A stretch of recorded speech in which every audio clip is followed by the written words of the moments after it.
Hi, this is Michael Buffer, and welcome to the BoxHard Podcast. Hello, everyone. This is Mikey Garcia. Yo, it's your boy, the odd guy himself, Malik King Scott. Hi, I'm Charlie Edwards. This is Fast Eddie Chambers, and you're listening to the BoxHard Podcast with my main man, Joey Coastman. Hello, everybody, and welcome to episode 27 of the BoxHard Podcast. I'm your host, Joey Coastman. I'm joined, as always, by Ayaz Sumra. Ayaz, how are you doing? I'm good, Joey. How are you? Very good, very good. Okay, we're going to get straight into part one. We're going to start with the fight that took place, obviously, over in Washington. Top of the bill, Adrian Broner against Ashley Fearfane. Now, Adrian Broner went into this fight, and of course, he failed to make weight. Okay, he failed to make weight. So the title, he lost the title on the scales. So it was only up for grabs if Fearfane beat Adrian Broner. Adrian Broner, this is his second world title he's lost on the scales. Just before we get into the result of that fight, Ayaz, it's a real mark of unprofessionalism out of Adrian Broner now, isn't it? It seems like, again, this is the second time he's lost the belt on the scales. I know that he's very, very big. You know, he kills himself to get down to 140, but it's really bad for the sport seeing this type of thing go on, isn't it? Yes, it definitely is. I reckon because always for him, I know he's training hard and that. He's a very good fighter. He's fought a lot of top names, but look at that 0.4, and he didn't make the weight. Yeah, that's what I mean. He was only 0.4 of a pound. So I know that's hardly anything to me and you. It's hardly anything to the boxers as well. I mean, I just don't know if he could take anything more of it. But I don't even know if he tried, because I know that he got back on the scales and he was drinking some sort of beverage on the scales, and he really just didn't take it serious, Adrian Broner. So I don't know. I mean, he seems like a lot of people have been talking about him this week about he's bad for boxing outside of the ring. He's got, of course, the arrest warrant going on this week as well. So it's all a bit crazy for Adrian Broner. But nonetheless, he got in there. He fought our very own Ashley Fearfane. Adrian Broner, 31 wins and 2 losses going into this fight. Ashley Fearfane, 39-6 with the 1 draw. Adrian Broner managed to get the TKO in the 9th round of this fight. So, you know, he beat Ashley Fearfane. Of course, he didn't end up defending his belt because he lost it on the scales. Adrian Broner, he done quite well, to be honest. He started off okay. Ashley Fearfane didn't look very good in the first couple of rounds. It only took maybe till the 4th or 5th round or the 6th round. The latter rounds, Ashley Fearfane was I wouldn't say taking over, but I think he was getting into his rhythm and getting into his groove. He done really well. I know that his game plan apparently was to come on in the latter part of the fight, but he seemed to he couldn't really get going. Like I say, he picked up his game and the rounds were a bit closer. He landed some good shots on Broner, but of course, you know, Broner was just too good on the night. And the TKO, well, basically, when you watch the replay, Ashley Fearfane was hit with a low blow. It was blatant to see this low blow, okay? But I think Ashley Fearfane was bending over when he got hit with a low blow, so it was a bit hard maybe for the referee to have seen it. And he seemed to like stagger with this low blow, and he got hit a couple of times with a shot from Broner after that, and then he kind of like did a hand gesture, some sort of hand gesture to the referee. It's almost like he shook his glove. I'm not too sure what he was trying to signal, but he was basically trying to signal something to do with the low blow that the referee had not seen and not stopped the fight momentarily for. And the referee seemed to think that Ashley Fearfane was gesturing to stop the fight, that he didn't want to carry on, and the referee stopped the fight. Simple as that, really. So I'm not sure the referee done too well there, but I'm not sure the hand signal that Ashley Fearfane motioned was extremely accurate either. So a bit of fault on both sides there, but nonetheless, Adrian Broner now 32-2, Ashley Fearfane 39-7 with the 1 draw, of course. Robert Easter Jr., he got in there again. We saw him move to 17-0. He picked up a TKO in the 5th round over Algenis Mendez. Also down that card, the brother of Lamont Peterson, Anthony Peterson, he moved to 37-1. What a tasty record that is. He picked up a unanimous decision win after 10 rounds against Samuel Cote Nakwe. Also on the bill, Gervonta the Tank Davis, he moved to 15-0 with a TKO in the 6th round. A decent fight that actually while it lasted. It was a bit back and forth in the early rounds, but Gervonta Davis took over and got a nice knockout. Also on the bill again, this is the last fight of this card I'm going to mention. J. Leon Love, he moved to 22-1. He picked up a TKO in the 6th round. So a good victory for J. Leon Love as he marches onto the world scene. Okay, we're going to now go over to Finland. That's it for the Friday there. We're going to come over to Saturday now. We're going to go over to Finland. And Robert Helenius was fighting Johan Duhaupas. This was for the vacant WBC silver heavyweight title. Robert Helenius, of course, going into this fight 22-0, unbeaten. A couple of those fights, those wins on his record are a bit controversial, of course. The one over Derek Chisora. Johan Duhaupas, 33-3, his record going into this fight. We saw him in there with Deontay Wilder, of course. Well, Robert Helenius was upset here. He was KO'd in the 6th round. It was a big knockout as well when I saw the replay of it. So Duhaupas now the new WBC silver heavyweight champ. So he'll be in some big fights coming up in the near future. Now going over to Poland. We had him on our show a few weeks back around about Christmas time. Eric Molina, he went over to Poland to face Tomasz Adamek. Tomasz Adamek going into this fight with a beautiful record of 50 wins and 4 losses. Eric Molina, 24 wins and 3 losses. This, of course, was for the vacant IBF Intercontinental Heavyweight title. Eric Molina picked up the KO in round 10. So Adamek, I really don't know where he goes from here. It might be time for him to hang up the gloves permanently this time. Eric Molina moves on to 25 wins and the 3 losses. I spoke to him in direct message over Twitter before and after the fight. You know, I really had faith in him, and he thanked me for believing in him after the fight. So Eric Molina, a real force to be reckoned with now in the heavyweight division. I'm telling you, a very, very underrated boxer. We'll see a lot from him in the near future. Hopefully this sets up a big clash for Eric Molina now. He come unstuck against Deontay Wilder, of course, but a big win now over Adamek in his hometown. I don't think he had much notice for it either, so fantastic stuff. Andre Warwick, he moved to 32-1. He picked up a TKO in the 7th round. Again, that's up at heavyweight as well. Now down at cruiserweight, also on the bill, Matthias Masternak. We saw him, of course, in there with Tony Bellew not too long ago. Tony Bellew got the win.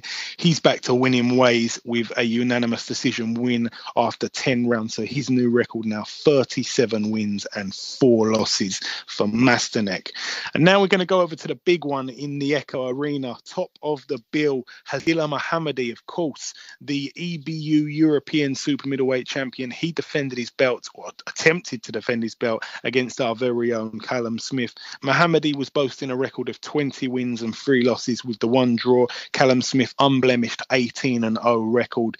Well, we know that Mohammadi took James DeGale 12 rounds. How many rounds did it take Callum Smith to get rid of Mohammadi in this fight, Ayaz? 1 round. 1 round. He absolutely demolished him. As soon as the first bell went, Mohammadi ran over to Callum Smith and started hitting him. He was literally giving it everything. He must have been searching for some sort of early knockout. I don't know what he was trying to do. It was the worst thing he could have done. Callum Smith covered up like a true professional, took a few punches on his gloves, picked his punch basically, and he countered him with a left hook to the jaw. Now Mohammadi was in all sorts of trouble when he felt the first punch that Callum Smith landed on him. He kind of staggered back, and then there was a change in the momentum, of course, and Callum Smith just jumped on him and ended up forcing the stoppage. So a massive statement. This really does send shockwaves over the super middleweight division, and now there's all sorts of big fights for Callum Smith. One that we talked about off air, it would be crazy. I don't think it's going to happen. I think that Carl Froch will be staying retired, but could you imagine that fight between Carl Froch and Callum Smith? That would be an absolute cracker. Callum Smith now, of course, moves into the mandatory position for Badou Jack's WBC super middleweight title, and of course Callum Smith now the EBU European champion and the new for Callum Smith, another belt for the Smith brothers. Their collection just ever growing. It's unbelievable. Moving down that bill, Rocky Fielding, of course, we saw him out last time against Callum Smith where he got knocked out in the first round, and Rocky Fielding had life and death really with Christopher Abras in this fight. Rocky Fielding, of course, boasting a record of 21-1 before this fight. He fought Christopher Abras. We've seen Abras in there with Groves, and give Groves a good fight, to be honest. Christopher Abras 24-4 with the 3 draws. This was for the vacant WBC International Super Middleweight title. Rocky Fielding was actually down in the second round. He got up and managed to win a split decision. It was very, very close, this fight. It could have gone either way. A lot of people were taking to Twitter to moan about this result. It wasn't, I don't know, in my opinion, I didn't really score the fight, but it was definitely close. And Rocky Fielding, like I say, was down in the second round. So, you know, it was an acid test for Rocky Fielding, but one that he prevailed nonetheless. It's now 22-1, his record now, Rocky Fielding. So hopefully we'll see him in there with one of the top guys in the super middleweight division. Moving down to the next fight on that bill now, Scott Cardle, 19-0 before this fight. He faced Sean Masha Dodd in a rematch. This was a cracking fight last time when they fought. And now, of course, the second time round, it was very, very close, this fight. It ended up being a draw. It was a majority draw. 2 judges gave it a draw and 1 judge gave it to Scott Cardle, which was very, very controversial. In my opinion, I think Sean Masha Dodd got the win here, but a lot of people, again, took to Twitter to start slating that decision. I think that was very, very, very fortunate decision for Scott Cardle. Scott Cardle was cut above the left ear in the third round. It's a really horrible cut, to be honest. It wasn't, I say it was really horrible. It was just in a horrible place. You know, a lot of blood came out of there. They managed to get it under control, to be totally honest, but not a nice cut, not a nice wound. And under the left eyebrow, Scott Cardle was also cut in the 8th round. So a few cuts. It was quite bloody on Scotty Cardle's part, but Sean Masha Dodd, you know, he managed to not get the win. We all thought he was going to be the new British lightweight champion. He was even celebrating after the fight. But in the post-fight interview, they sat both the fighters down and they were talking about a third fight. Hopefully that does end up happening, because in my opinion, Sean Dodd was very, very, very unlucky here. And to be totally honest, he took it like a gentleman. You know, he said, at the end of the day, I'm a fighter. I'm not a judge. I'm not an official. They saw what they saw. I've got no qualms with that, no arguments with that. So an absolute gentleman, Sean Dodd, but I really think he should have got the win here. Anyway, enough of that one. We're going to move down now to another rematch, which was on the bill. They fought each other in prize fighter. Tom Doran got the win over Luke Keeler. Now they were fighting in a rematch, this time scheduled to go 10 rounds. It didn't even make it a fifth of the way of that fight, to be totally honest. TKO victory in the second round for Tom Doran, so he extends his winning record to 17-0. Luke Keeler now 10-2. Both fighters were down in the first round. Tom Doran was down first, actually. It looked like Luke Keeler was going to be able to jump on him and get the finish. He did try and jump on him, but Tom Doran managed to put Keeler down. It was an absolutely fantastic first round. One of the best first rounds we've seen in British boxing in the recent history, to be totally honest.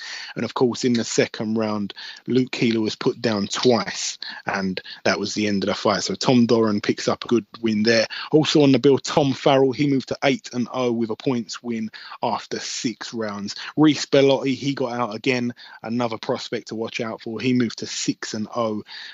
His opponent, Julio Betrego, retired, claiming a damaged hand. He didn't want to come out for the 7th round. And that's all of the reviewing that we're going to be doing on this week's show. It's now time for our first guest. Ladies and gentlemen, please welcome, fighting on the Martin Joshua undercard on the 9th of April against Lee Selby for the IBF Featherweight Championship of the World. It's Eric Outlaw Hunter. Eric, welcome to the show.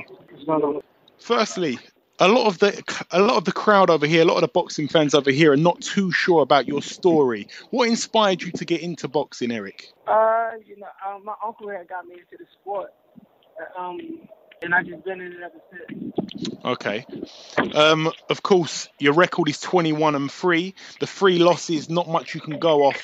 I know one of them was a 6-round split decision loss, and the other 2 were losses by disqualification. Are you I haven't really seen those fights, but are you someone that loses your temper a little bit in the ring? No, I don't lose my temper. What happened was this: the first fight, my first loss is really a cheat. I really got robbed. I had really got robbed on my first fight, and then my second loss, I took the fight like on 8 days' notice against Luis Franco, which I should never did, and he really was beating me, and that was my fault because I hit him repeatedly. I hit him with low blows repeatedly. So yes, that was my fault. And with Mike Oliver, I was beating him. I knocked him out. If anybody know about Mike Oliver, he likes to play the foul game. Like he likes to win fights on doing stuff like him. And I shouldn't have played myself on that. And he got lucky. And the referee played his game. But that really should have been on my behalf instead of a loss. Yeah, I did actually catch a little bit of the fight. I did actually see that literally not too long ago. You can watch that fight and see that it really wasn't my fault. I really supposed to win that fight, or they could have made it a no contest. Yeah, it was a little bit strange. I mean, the footage that I saw was literally just off YouTube. It wasn't the best camera angle, but I hear what you're saying. What do you actually know about Lee Selby? What tape have you watched on him? What's your opinion on him? What do you think about Lee Selby? I haven't really paid that much attention to him because I seen the fight that he's had with Gradovich and Fernando Montiel. The Gradovich fight, I didn't agree with how they had the scorecards, maybe because it was in his hometown. I hope they don't do the same thing to me because I really like UK, and I hope they don't try to rob me either. But when he came to the States, he didn't do too well against Fernando Montiel. Yeah, I saw the Gradovich fight, of course, and the Montiel fight. Yeah, he did struggle a lot in that fight. We actually had him on the show, Lee Selby, just before Christmas, and he was very honest about his performance in that fight. Again, for those that are not too familiar with your style, they may have not seen you fight. What fighters from history do you have a similar style to, in your opinion, or anybody else's opinion? What other fighters from history does your fighting style compare to? Some people say Sugar Ray Leonard. Some people say Floyd. Some people say Meldrick Teller. There's a few guys. Okay, all good names. Of course, this is your first time fighting professionally outside of the USA. Lee Selby, of course, not actually his backyard. He's from Wales, of course, but he's fought a few times in the London O2 Arena. How are you feeling? Of course, we're only a matter of days away from the fight now. It's the biggest fight of your life, no doubt. How are you feeling so close to the fight, coming away from your comfort, really, out of your comfort zone, coming all the way over to the UK? I really won't say it's out of my comfort zone because I never had it easy anyway, so it really won't be out of my comfort zone because they didn't give me nothing easy in my career. I just look at it as another fight. I don't really look at it as being my biggest fight because it's just another opponent and just another man. I think that I'm the best fighter that he's ever fought. You know what I mean? He got Gradovich, but like I told you again, that fight wasn't what it was on them scorecards. I don't agree with them scorecards. And I'm just speaking from a boxing fan standpoint. And with the Montiel, I thought them scorecards was a little bit better. I don't know, but he had trouble with both fighters. But I think I'm gonna be okay. I trust the judges. I'm gonna trust the ref to do the right thing, and I should come up with the victory. I just wanted to get your opinion on a couple of other fighters in your division. I wanted to ask you what your thoughts on Lomachenko were. I think that he is what they say he is. He deserves it. And also Leo Santa Cruz. What's your opinion on Leo Santa Cruz? I know you've said a few things about him in the past as well.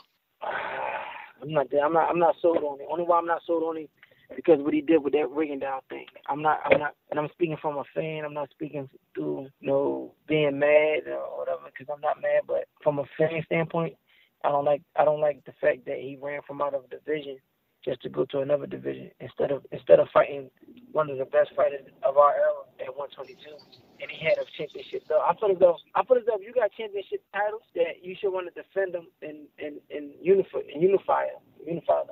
Because you become a champion to be the best at your weight class, not just be a champion and run away from another opponent. You know what I mean? So it's like when you become a champion, you want to fight everybody. I think that's the right thing to do. I think you take the fun out of the sport by fighting everybody just for the money. Even though you want the money, but I think history should want to be made too. That's the type of fight I am. That's the only why I'm really coming over to London. And plus, I really wanted to fight over London. I really want to make history. Yeah, of course. Now, we both know that you're of course the away fighter. The crowd's going to be against you.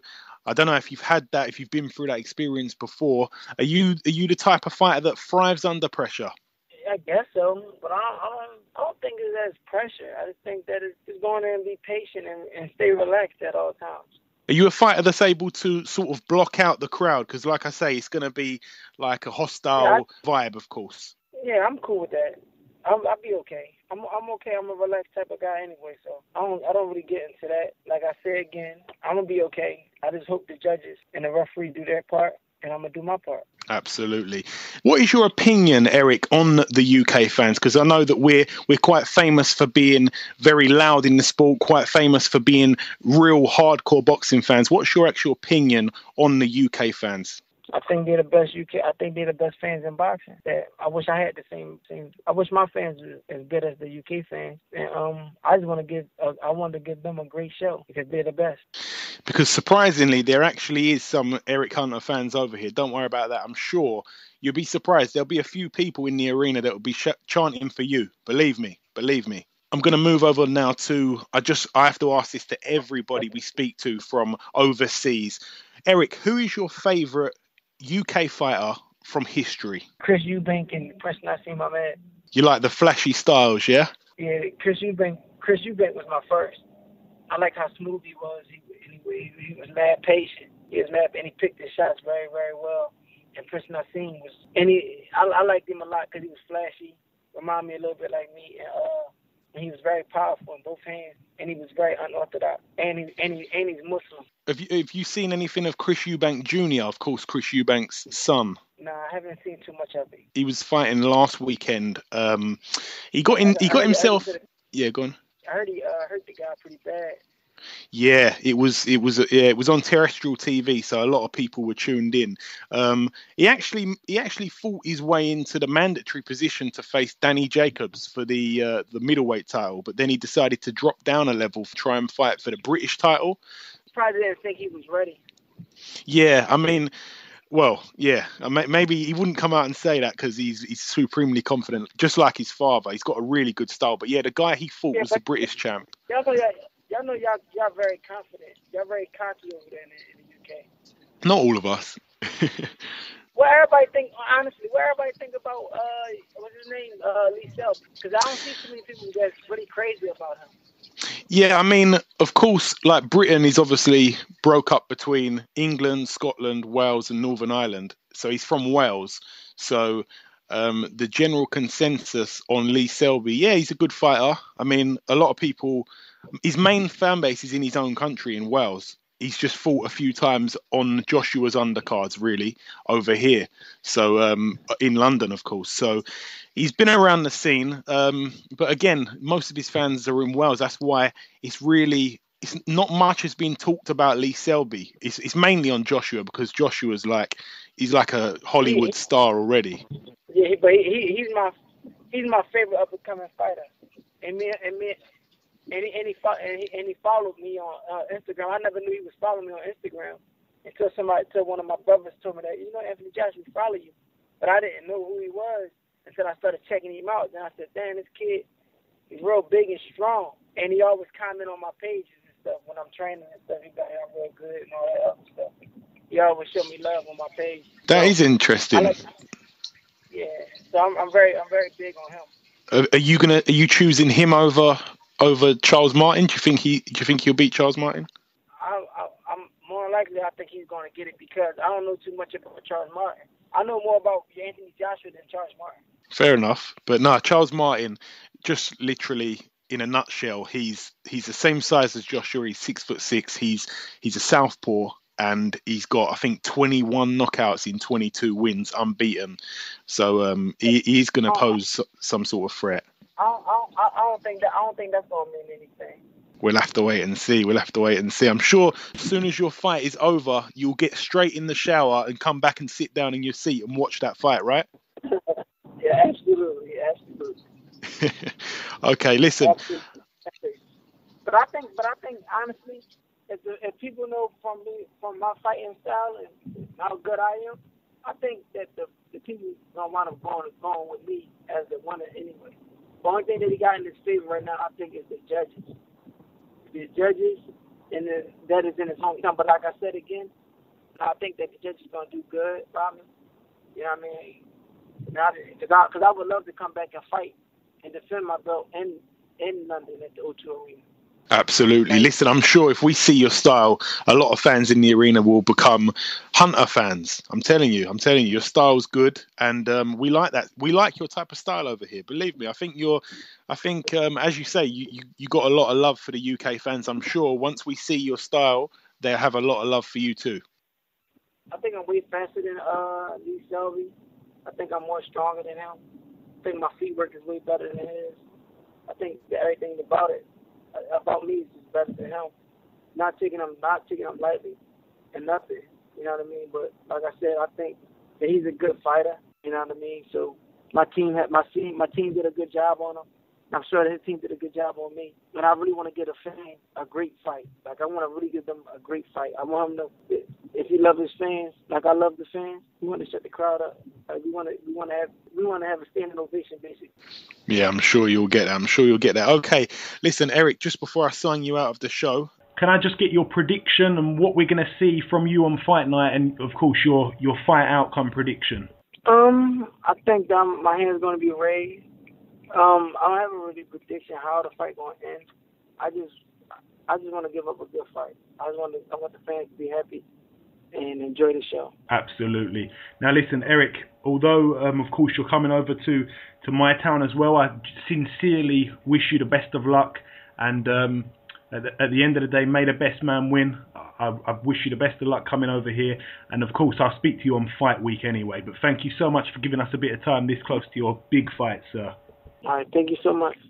Okay, now it's time for part 2 on this week's show. This part, of course, you should know by now, is the preview part where we preview the fights coming up this week. We're going to start over in Germany, top of the bill over there. Jack Kulkai, 21-1, his record at the moment. He faces Jean Carlos Prada, who has a record of 31-1 with the 1 draw. This is for Jack Kulkai's interim WBA World Super Welterweight title, the 154 title. This should be a decent little scrap. That's the only fight on that bill that I should mention over in Germany. We're now going to go straight over to the big one. Again, there's not many fights on, but there's some big fights on this weekend. Of course, this is the 9th of April on the Saturday. A big one over in the O2 Arena. If you don't know about this, you must be hiding under a rock. Top of the bill, IBF heavyweight champion of the world, Charles Martin, defends his belt against Anthony Joshua. This is his first defense. A lot of people are not really familiar about this fact. Charles Martin, of course, when you win a belt, you've got to face 2 types of fights, mandatories and voluntaries. A mandatory is one that comes around every so many months, and you've got to fight your mandatory, otherwise you lose the belt. And of course, in between that, you can have what's called a voluntary fight, where you can choose someone in the top 15 usually, and you can face whichever one you want, whichever one you can strike a deal with. Charles Martin chose Anthony Joshua for this fight, so you can imagine how confident he is going into this fight. Of course, money talks as well. But Charles Martin choosing to defend his title. This is his first defense. He's coming over to London in Joshua's backyard. Charles Martin 23-0 with the 1 draw. Anthony Joshua 15-0, all 15 wins by knockout, of course. This is going to be a cracker of a fight, Ayaz, whilst it lasts, isn't it? Trust me, this is going to be a big fight. I cannot wait for Saturday to watch Joshua versus Charles Martin for the IBF Heavyweight Championship of the world. This is, of course, Joshua's 16th professional fight. Do you think this is a little bit early, or due to all the progress and the way that Joshua's been handling business up to this point, do you think it's the right time to stick him in there with, a genuine challenge here, genuine fighter who could definitely knock Joshua out? I mean, a lot of people are giving Joshua huge credit, yeah? And a lot of people think Joshua's going to knock out Charles Martin. But no one really knows how good Charles Martin is, because he hasn't really faced a top opponent. The fight, he fought Glasgow last time, and for the vacant, when he won the IBF belt. But the thing is, Glasgow was injured in the second round with that horrible knee injury. And no one's really actually seen Charles Martin being tested. So now we're going to actually see how good Charles Martin is when he fights Joshua. And we're going to see how good both of them are. Yeah, like I say, it's an acid test for both men. Charles Martin coming off a 13 knockout streak, 13 knockouts in a row. Of course, that's including the stoppage that you just mentioned there over Glazkov. And of course, Anthony Joshua 15-0, all 15 by knockout. So somebody, I believe, I don't think it's going to go to decision. I think somebody's going to get knocked out, to be totally honest. Both men undefeated, and both men, someone's knockout streak is going to go, and somebody's winning streak is going to go. So it's going to be really interesting, this fight, whilst it lasts. Like I say, it's an absolute cracker of a fight. I cannot wait. Of course, it's on Sky Sports box office. Moving down the bill, this is a triple world title card, this one. Lee Selby defends his IBF world featherweight title against Eric Hunter. Lee Selby 22-1, Eric Hunter 21-3. This should be a really good fight. Of course, we had Eric Hunter on the show just a while ago, so this should really be a tough one. I know that Eric Hunter's very, very confident. If you couldn't tell by the interview, he was very, very confident about coming over here and taking Lee Selby's title. So this one is definitely one to watch. Definitely going to be a really good fight. Also, the third world title fight. This was actually the fight that was added last to this card. Jamie McDonnell, he defends his WBA world bantamweight title. Jamie McDonnell, of course, 27 wins, 2 losses and the 1 draw. He faces ex-world champion Juan Alberto Rosas, who has a record of 41 wins and 9 losses. So this is going to be a really good fight as well. Matthew Macklin also on the card. He faces Brian Rose. Now, this fight, I believe, is going to be a really, really good fight. Matthew Macklin, 34 wins and 6 losses. Brian Rose, 28 wins, 3 losses and 1 draw. Who do you see winning this fight? I know there's a lot of good fights on this bill. We're not going to talk about the winner of Martin and Joshua, or Selby and Hunter, or Jamie McDonnell and Rosas, but this one really is a close to call fight. Macklin against Rose. Ayaz, how do you see this fight going? I see Brian Rose winning this on points. Yeah, I definitely think it's going to go to points. It's obviously scheduled for 12 rounds. I definitely think it will go to points, this one. I mean, of course, we'll have to wait and see, but I really do think it's going to be points, and I think I probably would have to go with Brian Rose. I think Matthew Macklin's shot, to be totally honest with you. And Brian Rose, not too impressive of late, to be totally honest. We're going to leave that fight there. We're going to go down to the other fight on the bill. George Groves, 22-3. He faces David Brophy, undefeated, 16 wins and the 1 draw. This again is a 12-rounder in the super middleweight division.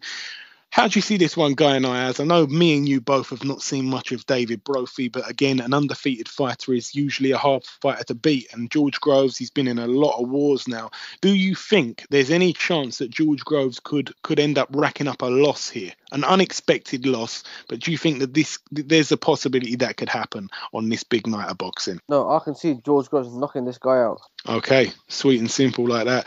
Well, we'll have to wait and see. Also, a massive prospect in the lightweight division, O'Hara Davis. He, at the moment, is 10-0. He faces Andy Keats, who has a record of 11-3. This is for the vacant English lightweight title, so hopefully O'Hara can go out there and do the business. Also on the bill, Ted Cheeseman. He looks to move to 4-0. He's got a fight penciled in with Ian Henry. Now, we've literally mentioned every single fight on that bill apart from one man, the son of a legend, the son of the Dark Destroyer. He's making his debut. It's a 4-rounder. It's in the super lightweight division, the 140 division, which is a really hot division, of course.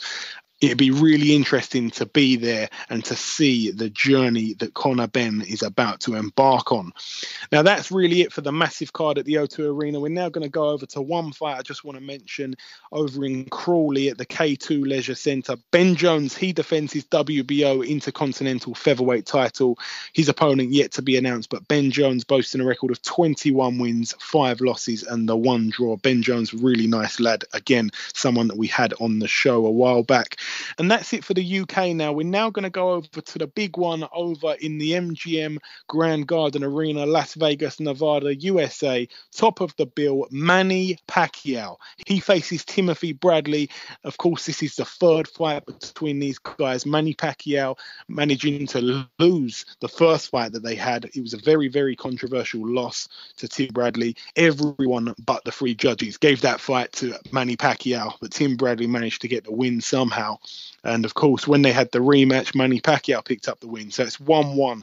We're about to see who becomes victorious on the best out of 3. Manny Pacquiao, of course, boasting a record of 57 wins, 6 losses and 2 draws. Timothy Bradley, 33 wins, 1 loss and 1 draw. This is for the vacant WBO International Welterweight title. How do you see this fight going, Ayaz? This could potentially be Manny Pacquiao's last fight.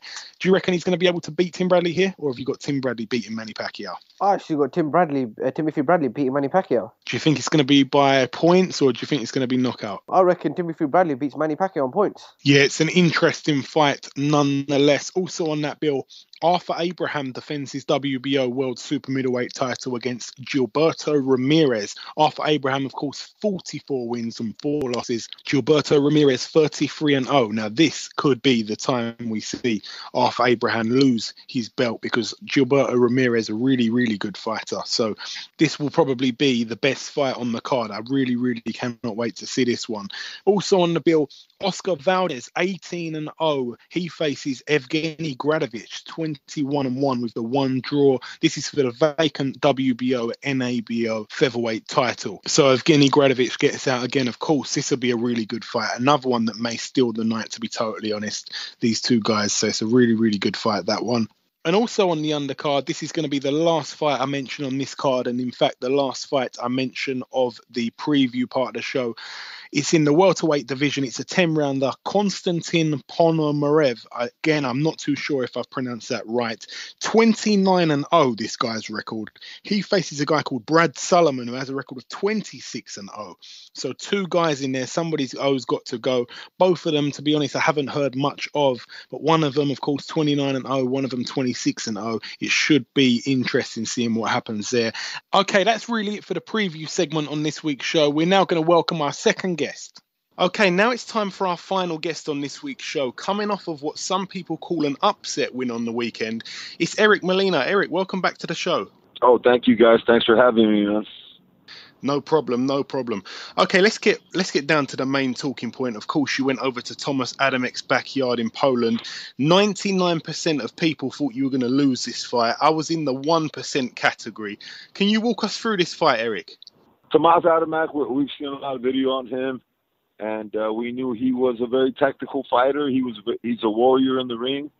And we knew that it was going to come down to a little bit more than just going in there and doing some things that normally I do. I knew it was going to be a game of checkers. I knew it was going to be a give and take type of fight. And we knew that I was going to have to dig deep to come out with a win out there in Poland. I just wanted to ask, how much notice did you get on this fight, Eric? This was the longest notice I've been given my whole career. They gave me a full 10 weeks, 70 days on the dot to get ready. 10 weeks. We put the camp together in 1 week. We trained 70 days for this. We were extremely prepared, and we were very confident coming into this fight. This is the first time in my career that I've had a full world-class training camp with sparring partners, nutritionists, diet, barring, strength and conditioning. I mean, the road work, everything was done in a world-class level. And I'm just thankful I was given that time by Polsat Boxing and Team Adamek. And, luckily we came out with the win. Now, Eric, when you landed that punch in round 10, did you ultimately know that was all she wrote and that Adamek would not be getting back up? Well, I knew that it was a really good punch. I felt really smooth when I threw it, and I felt the connection right from my knuckle onto his face. And I knew it was going to be very, very difficult for him to beat that punch. I just felt it on the spot. The fighter knows when he lands a good shot. So yeah, I was pretty confident that he wasn't going to recover from that shot. Okay. Now, by winning this fight, you also picked up the IBF Intercontinental Heavyweight title. This should no doubt spring you into a big opportunity to hopefully challenge for a world title again. Yeah, definitely. I mean, we're hoping that we could get another shot at a world title. I told you something earlier. There's one thing about this fight in Poland that was a victory over everything. That was my story of who I am outside the ring. Many of these heavyweights don't know. I'm a full-time teacher. For 5 years, I worked 50 hours a week as a full-time teacher, and I've made it this far. Things are about to change. I'm about to take this heavyweight game. I'm about to take my game, to a full-time level. I'm about to bring every resource that I could bring to the table, every effort, everything that I could bring to the table is going to be all dedicated to winning this heavyweight world title. I'm in a good spot right now, and I have too many people behind me. My story's been introduced to the world, and I feel like it's time to give everything that I got into becoming the first Mexican-American heavyweight champion. I just want to touch on that, Eric. What subject do you teach? I work with high school special education students with disabilities, autism, Down syndrome, emotionally disordered students, intellectually disabled students, and I've been doing that for 5 years now. I was doing it when I fought Wilder. It was extremely difficult, and I think I've stretched this boxing teaching thing out as far as I can. You know, one thing that I came back, and I was at work yesterday morning at 7:45. I'll tell you right now, there's not too many heavyweights that could put my shoes on every day. And I take a lot of pride in that, but I feel like it's time for me to even the playing field with these guys. And I think that's definitely gonna benefit me in this movement that I'm trying to do in the heavyweight divisions. Yeah, absolutely. Okay, now since we last spoke, a lot has gone down in the heavyweight division over the last couple of months. Lucas Brown knocked out Ruslan Shagayev. He apparently failed a drug test. What's your take on this whole situation? Man, it's scary stuff, man, because what's going on out there in these other countries, I'm not going to lie, we were kind of scared out there in Poland. And you just never know. You just never know what's going on when you fight in different countries. I can honestly say that one thing that was surprising for me in Poland was the people were amazing. The experience was a life-changing experience in Poland. But one thing that did surprise me was the commission down there. I mean, it was virtually inexistent. I mean, from them trying to tell me about my raps and using certain gauze, and I mean, it was ridiculous. You know, the commission, in my opinion, was the IBF representatives, and I don't know. I just kind of felt like as far as the event went, I didn't see too much structure coming from the commission, which kind of worried us because, man, anybody could have done anything to taint anything that had to do with that fight. So it's definitely a concern when you're fighting in different countries. You don't know what to expect. I've been keeping up with the Lucas Brown story, and you know, it's just, I don't know, it's unfortunate and things. I mean, what can you say about it? You know. Yeah, hopefully the right outcome. Hopefully we all find out the right outcome soon. Definitely. Of course, this week, Charles Martin defends his IBF heavyweight world title as he takes on Anthony Joshua. Joshua's only had 15 fights, all by knockout, nonetheless. How do you see this fight panning out, Eric? I think that, and I've told you guys this before, Anthony Joshua's got all the tools to become one of the greatest heavyweights of all time. He's got the size, he got the strength, but there's one thing about Anthony Joshua that, and this is, I'm going to tell you this right now, this is the X factor of everything. You have yet to see Anthony Joshua in a fight where he has to think and use his mind. I don't know if Charles Martin is going to be able to hit him hard enough to do that. I don't know. When you put a fighter in there in front of you that could hurt you at any given moment and possibly has hurt you, and you got to think and you got to do something else than rely on your strength, then you get tested as a fighter. I don't think we've seen that from Anthony Joshua yet. I don't know if we'll be able to see it this Saturday, but I think when the day comes and he's tested in that way, we'll find out how great he is or how great he's going to be. That's what I feel about him. I feel like he's got all the attributes to win. Martin's a good friend of mine, but I don't know. I've never seen him be in with anybody close to Joshua. Yeah, we'll have to wait and see. May the best man win. Also, a fight that's been made, and we'll be seeing it shortly. Wilder against Povetkin. A lot of people didn't think that this was going to take place in Russia, but it seems like it's going to be. How do you see that one going? I see Wilder winning the fight. I got a lot of respect for Wilder. I told you this before, Wilder's a very smart fighter. He's extremely smarter than what a lot of people give him credit for. I'm a big fan of Wilder. People don't give him as much credit as he deserves. You know, the guy's a very strong fighter, very awkward fighter, kind of hard to bring in sparring that's going to prepare you for a Wilder type of fight. I mean, the guy's very unique when he fights, his style, and I see Wilder taking care of business and winning this fight, maybe late, if not by decision. Like I said before, you know, I said when I was in there with Wilder, you guys thought it was a fluke. You guys thought that Wilder had an off night. But that wasn't the case. It was just the fact that me maturing as a fighter, I was able to get better through time. And, hopefully I can still get better as the time goes by. Okay, the last question I've got for you now, Eric. A fight that is a bit of a strange one. It's kind of taken me by surprise anyway. Kubrat Pulev is going to take on Derek Chisora. How do you see that fight going? Right. Well, you know what? When we were down in Poland, I was hearing an hype about an IBF bracket type of thing to where Pulev was going to fight Chisora and that the winner was going to face Adamek or me. And I'm excited about that. I advance. If that is the case with the IBF and that's what they have planned out in elimination type of thing for the number one spot, I'm all for it. I like Chisora. I like the excitement he brings. I've never been really too everybody's always been Pulev. I've never seen anything special about him. I don't feel like he's a big puncher. I think he's a rugged guy, but I think Chisora's got a little bit more heart and more punch than he does. So I feel Chisora will win, maybe by decision or if not, like a late stoppage. And I've always liked the fight with me and Chisora, and I got no problems going to England. I got no problems going back to Poland. I got no problems going anywhere. I'll bring an exciting fight wherever I go, and I think the statement has been made already that anybody, I don't care who they are, when they're facing Eric Molina, it ain't never going to be no easy fight. Absolutely. Okay, listen, Eric, it's been my pleasure once again having you on our show. I wish you all the best for the future and hope that this year we finally get to really see what Eric Molina's all about in the heavyweight division.